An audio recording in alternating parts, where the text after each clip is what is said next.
Hello everyone, welcome back to Sujju world.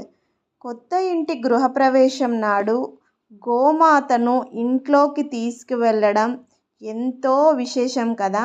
అందుకోసమనే గోమాతను ఇలా అలంకరించుకుంటున్నాము.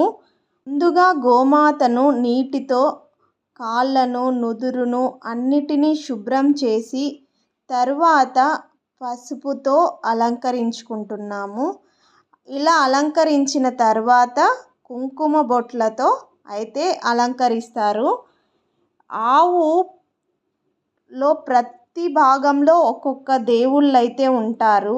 ఆవు పాదాల్లో పితృదేవతలు, అడుగుల్లో ఆకాశగంగ, స్తనాలలో చతుర్వేదాలు, పాలు పంచామృతాలు, కడుపు కైలాసం, ఇలా ఒక్కో భాగంలో ఒక్కో దేవతకు నివాసం ఉంటుంది. అందుకే ఒక్క గోమాతకు ప్రదక్షిణం చేస్తే సకల దేవతలకు ప్రదక్షిణం చేసినంత ఫలితం వస్తుంది. అందుకే కొత్త ఇంటి నాడు గృహప్రవేశం చేసేటప్పుడు గోమాతనైతే పూజించుకునేసి మన ఇంటిలోకి తీసుకొని వెళితే ఆ ఇంట్లో సుఖ సంతోషాలతో పాటు ఆయుర ఆరోగ్యాలతో ఉంటారని అందరికీ నమ్మకము. గోమాతతో పాటు సకల దేవతలు మన ఇంటిలోకి ప్రవేశిస్తారనే నమ్మకము. అందుకోసమనేసి ఇలా గోమాతనైతే ముందుగానే అంతా అలంకరించుకున్నారు. ఇక అలంకరించుకున్న తర్వాత గోమాతను ఇంటిలోకి తీసుకువెళ్తారు.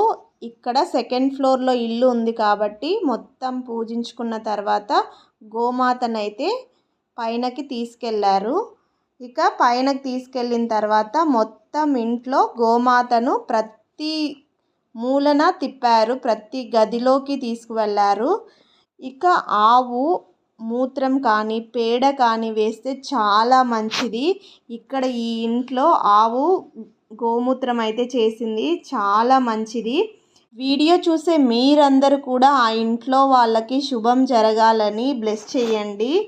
తర్వాత ఆవుకైతే ఒడి నింపుతారు. అంటే ఒక రవిక గుడ్డలో బియ్యము, కొబ్బరి గిన్నె, అలాగే బెల్లం ముక్క అలా వేసి అన్నీ ముడి వేసి ఇలా ఆవుకైతే కడతారు.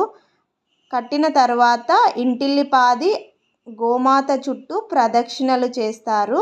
ఇంటి వీడియో ఛానల్లో ఉంది, ఒకసారి తప్పకుండా చూడండి. వీడియో నచ్చితే లైక్ చేయండి, అలాగే ఛానల్ని సబ్స్క్రైబ్ చేసుకొని సపోర్ట్ చేయండి. మరి ఒక మంచి వీడియోతో మీ ముందుకు వస్తాను. Thank you for watching.